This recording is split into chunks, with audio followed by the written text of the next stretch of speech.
It's time for this week's episode of Brandon Sports Talk, featuring in-depth interviews from those who are trending in the world of athletics.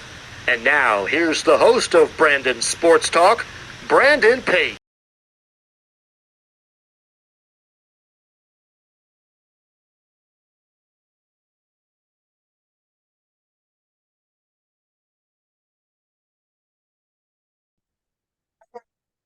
Welcome back to Brandon Sports Talk. In today's episode, I have the privilege to interview the Augustana Vikings head volleyball coach, Coach Jennifer Jacobs. How are you doing today? I'm really good. Thanks for having me. Can you talk about how you knew that you wanted to get started in coaching in college volleyball?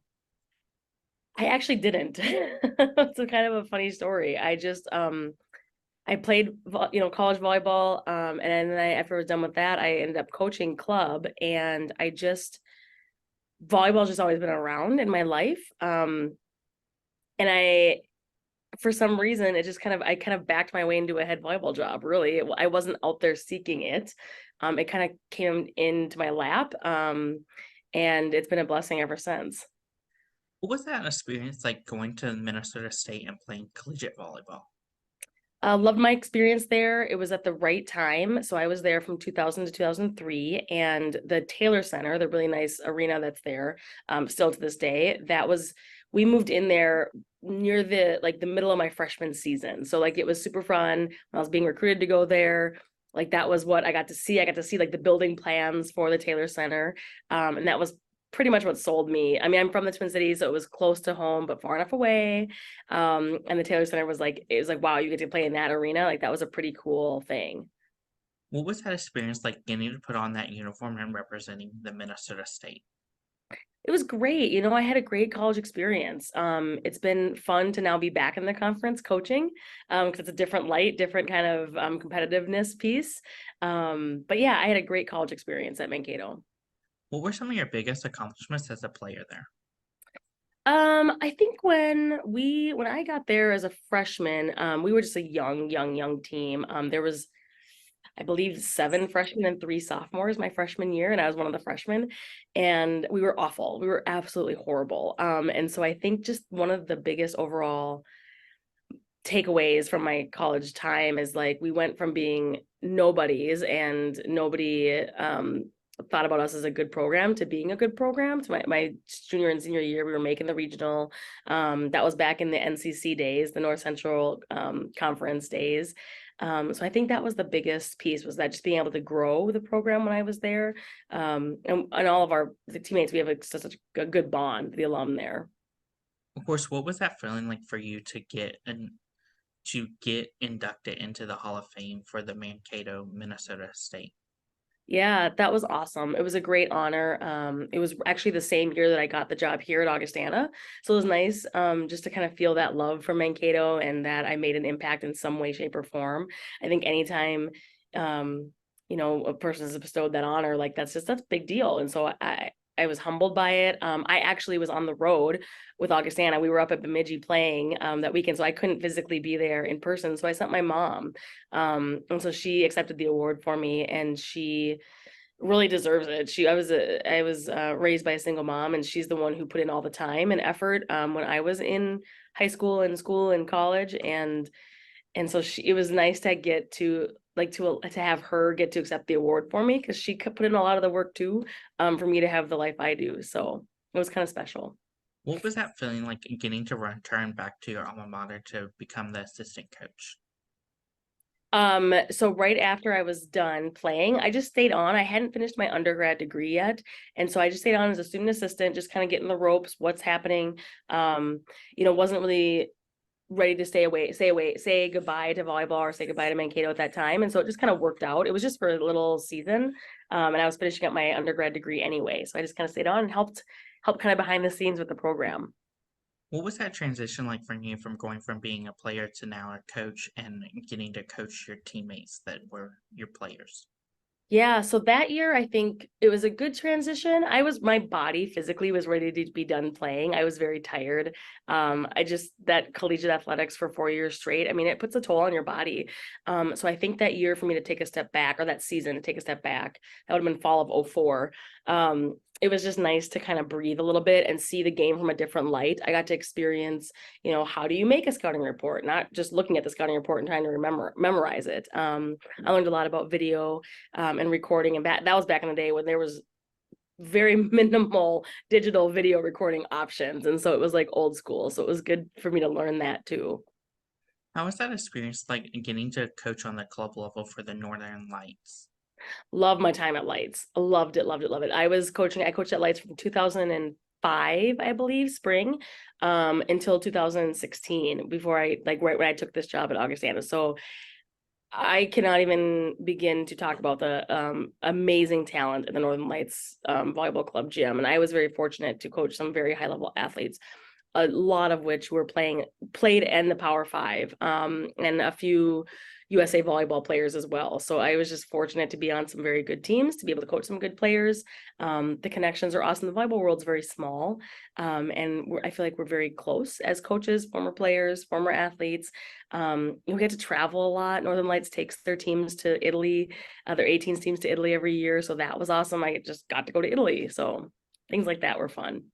Coming to Augustana, what was that experience like first becoming the assistant coach before making that jump to become head coach? So I was an assistant coach at Augsburg in Minneapolis first, and I was also an assistant athletic director there before I came here to Augustana. And I think the big jump between assistant coach and head coach chair is just being that final decision.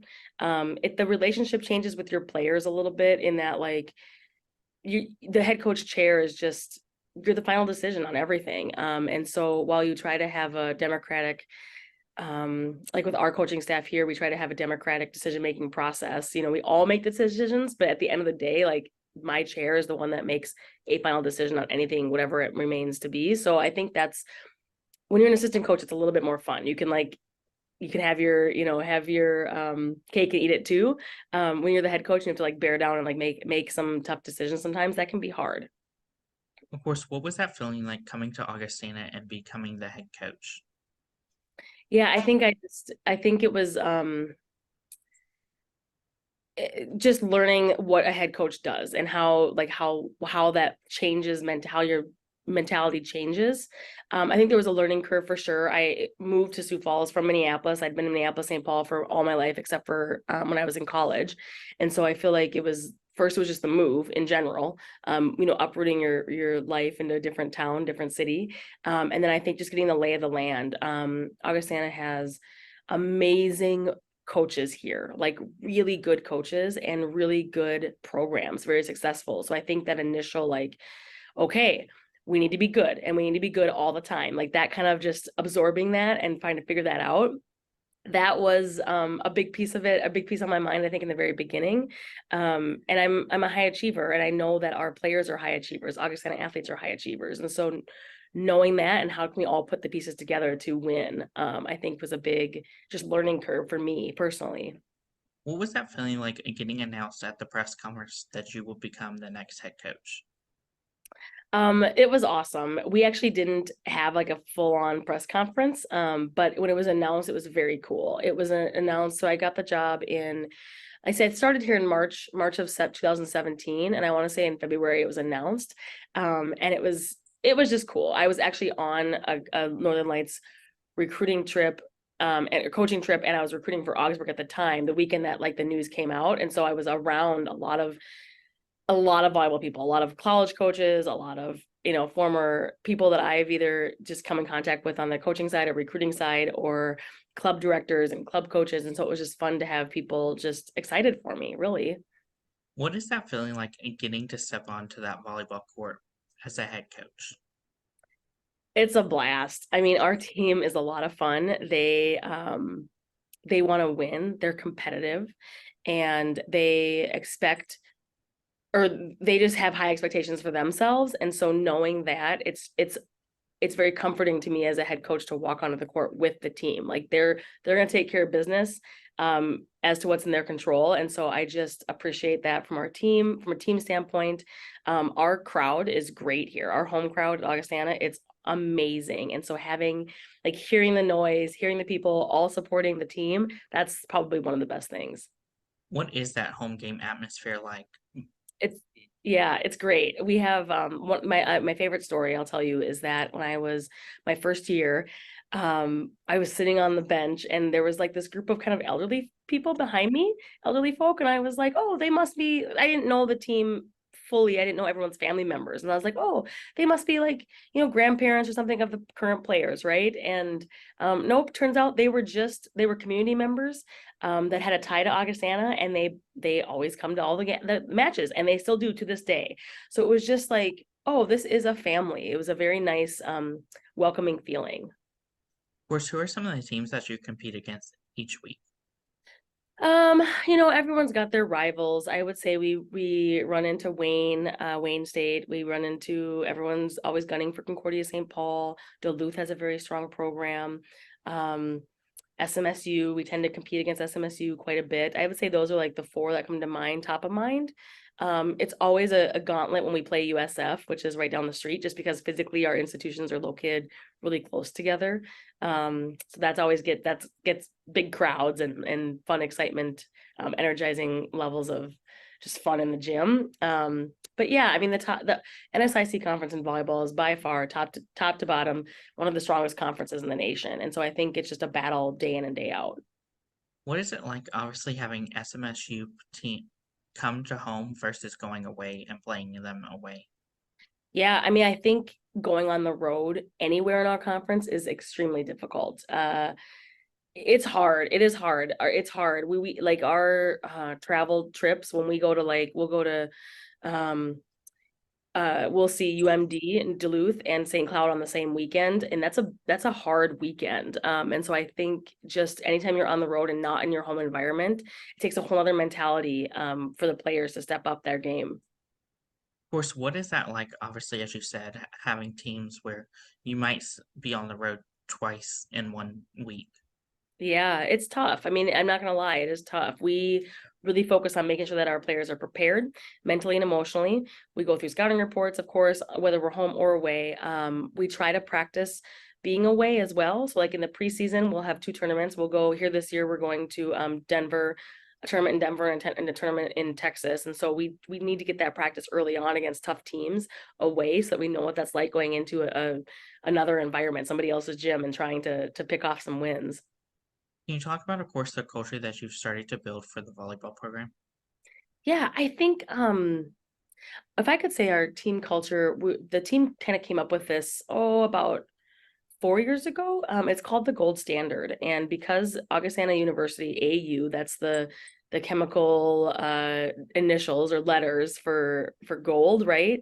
So the gold standard for us is G stands for give to the team, O is overall effort, L is live in the moment, and D is defer to each other. And so I think that really that encompasses our entire team kind of vibe.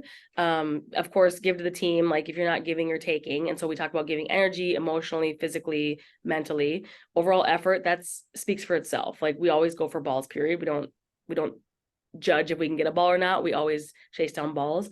Live in the moment is being able to let mistakes roll off our back easily. And so being able to be in the moment in the play. Volleyball is a quick, fast game. And so being able to stay in the moment that is right now, that's important as well. And then the last one, defer to each other, that talks about trust. So just being open and trusting with our teammates, coaches, strength and conditioning staff, training staff, everybody around the program, making sure that there's like a balance of trust in there. So I would say that is pretty much our team culture right now. As a head coach, what have been some of your biggest accomplishments at Augustana? Oh boy, biggest accomplishments. Anytime I see major growth moments in our team, I feel like is a big accomplishment. So when we went from, let's see, my second year here, so my first year here, we were really good, made the conference tournament, but we graduated like 6 seniors that year. And so we were very young that next year in 18. And so in fall of 18, we didn't make the conference tournament. It was a really tough season. We were just trying to figure out who our leaders were, what's our vibe, where are we going? And so I think that year was tough. on the flip side, in 19, we like totally flipped the script. Like in 19, we came back, made the conference tournament, almost flipped our win-loss record in the column. So I think anytime we can get over big humps like that. Right now we have had some, like last year we had some major upsets. The last 2 years we've had major upsets against some teams ranked higher than us. So those are always fun moments and big accomplishment moments. The other thing outside of the court is the team, each individual is so dedicated to their academics. We've made the AVCA all team academic award or team all academic award for every single year I've been here. And so that's a huge accomplishment. Augustana is very tough academically. And so for us, our team to perform very high on the court and then also in the classroom, that's a big deal. So that I'm proud of them for that. What does that recruitment process look like for those prospective volleyball athletes that are looking to go on the college level?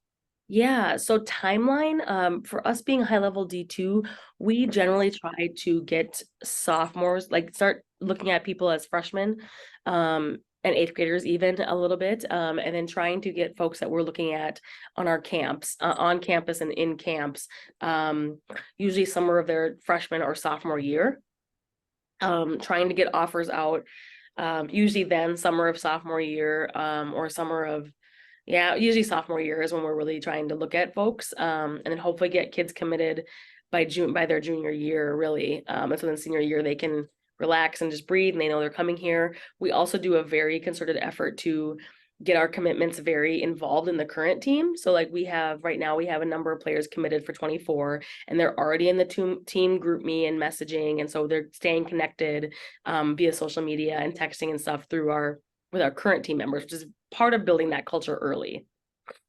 At Augustana, what does that official visit look like when those prospective student athletes come on campus? Yeah, our visits, they vary depending on where people are from. But usually a visit will include, a meal or two with players and or coaches. They'll do an admissions tour, they'll meet with admissions, they'll do an admissions tour of the campus. And then if they're overnight, they usually will do something fun if we can do that, depending on timing, right? So we'll have some of the players take them downtown Sioux Falls is a very cute there's a lot of little shops and stuff like that. So they'll do things like that together. As a head coach, what is it like seeing those freshmen put on that first uniform for Augustana? It's pretty cool. It's awesome. I'm not gonna lie. It's awesome. It's a big the legacy that is Augustana volleyball. Prior to me, years ago, Augustana volleyball has had a very storied, successful history. And so to be able, and our alumni are very engaged. And so when freshmen get to be a part of that, I don't let them forget that, and they don't. It's a big deal. What is that like as a head coach seeing those seniors put on that last uniform and representing Augustana? Yeah, it's always a bittersweet moment, always. There's always tears involved. And especially now that I've seen a couple classes go through, you spend so much time together and we have these bonds are so close. And right now we have two former seniors living together in a different city, and so it's just, they're so close and it's bittersweet. You want to see them go on and do great things in their lives, which they all do, and you miss them. You miss them dearly. As a head coach, what is that like seeing those players go on after their collegiate career and going into professional volleyball, whether it's overseas, Athletes Unlimited, or for the US? Yeah, we've had one player go on and play across seas. She's playing in Italy right now. And then a lot of people go on at Division II. A lot of people go on and they don't play volleyball afterwards. They go on to their careers and their lives. And college sports are just a blip of time. It's just a tiny sliver. It feels like it's so much at times, just this tiny sliver of someone's entire life. And so I think for me, seeing people go on to do what they want to do, to start their careers, maybe start families, I think that's rewarding. It's so rewarding to see that there's stuff outside of volleyball too, and watching their paths. And they're all successful women on the court, and when they go to beyond the court, they're always successful as well. As a coach, what is it like seeing your players go on and go into the coaching world that you went into? Yeah, I've had a couple players in the past couple years that have stayed within coaching, which is great. It's nice to have that connection as well, and also continue to see their careers within the profession. We have a big a big commitment here, I think, with women supporting women. And right now, just getting women to stay in coaching is important. It's important to me. It's important to our coaching staff. And so I feel like it's fun and a good thing when we can see women from our program stay in coaching. Of course, what are some of your future plans for the Augustana volleyball program moving forward? To keep going on the train that we're going on. I think we're in an upward trajectory. We finally have some pieces together that we've needed to be able to kind of solidify us a little bit further. We have to get over a hump. We've made the conference tournament the past 3 years where we made it to the second round. And now we got to get over the hump and make the regional. So that's kind of where we're at right now. Our team is hungry. They want to too. We have an upperclassmen group that is like, yep, we got to go. So I think that's just part of the excitement, is seeing their drive as well. What advice would you give those freshmen that are entering their first year of college volleyball? Oh, my first piece of advice would be for anybody, not just here, but anybody, would be to give yourself grace. I think freshman year is hard. Everything's changing. You're moving, you're starting a new school, you have kind of a new friendship group that you're trying to get to know. You're in volleyball, you want to perform, you want to do well. You're traveling and you just don't know what's going on. And so I see a lot of high achievers like really struggle with that. And so I think the biggest advice I would give is have grace for yourself. Like, just give yourself a break, give yourself grace. It's okay to be the newbie. It's okay to not know anything. And I think just being open to learn everything. What advice would you give those college seniors that are looking to go into playing professional volleyball, whether it's Athletes Unlimited, the US, or overseas? Yeah, I think getting your coach's help with film, I think that's really important, because I think that it's hard to be seen sometimes in Division II, especially for some of the professional sports in the US. That we got film for our current player that's playing across seas right now, and so got her connected that way. And so I think that just making sure that you have a good film clip so that you can use that as to your advantage. What advice would you give those college volleyball players looking to get into coaching after their playing career ends? Go do a graduate assistantship somewhere. Usually they don't pay a whole lot, but if you can get your master's paid for at least, or part of your master's paid for, it's worth it. That puts you right in line to get into college coaching. And so that would be my number one suggestion, is find a graduate assistantship, do it, or volunteer in the college world, whatever you can do to get your foot in the door, and then build the connections, be a good person, and things work out. What advice would you give those assistant coaches looking to go from being assistant to head coach one day? I think it's about, if you're already an assistant, I think it's about researching and learning what the head coach does an assistant doesn't do. And so those were pieces like, maybe it's running a budget, looking for opportunities to be able to run a budget. That's a big piece of being in the head coach, is the budgetary piece. Taking on more responsibilities. If you're an assistant coach, going on to talk with your head coach about, hey, is there something I could take on? Could I take on organizing, XYZ or whatever? I think that's a big piece of that's important. What advice would you give those head coaches looking to build their own program and build their own legacy? Oh, advice for head coaches. Oh boy. I think my biggest, now going into my 7th season, I think my biggest piece of advice, this is to myself too, I'm straight talking to myself as well, is know who you are, know what your core values are, and know what your non-negotiables are, and then don't ever stray from those. Good things happen when you stay true to yourself, stay true to your core and your gut. The right things will happen. That's great advice. Where can my listeners find you at on social media, along with the Augustana's volleyball program at? So you can find Augustana Volleyball at goaugie.com. You can follow me on social media at Ms. MZ Jen Jacobs. That's on Twitter and I think LinkedIn maybe. So yeah, or Jennifer Jacobs. You can find me. Thank you again, Coach Jennifer Jacobs, for your interview, and best luck in your future as the head volleyball coach at Augustana. Yeah, thank you so much for having me. Appreciate you. Thank you. You can find Brandon Sports Talk on Instagram at Brandon Sports Talk, Twitter at Talk_Brandon, and you can find me on YouTube at Brandon Sports Talk. Don't forget to like, comment, and subscribe. Thank you again, Coach Jennifer Jacobs, for your interview, and best luck in your future. Thank you so much. You've been watching Brandon Sports Talk. Please feel free to like, share, and subscribe to Brandon Sports Talk on social media and on YouTube.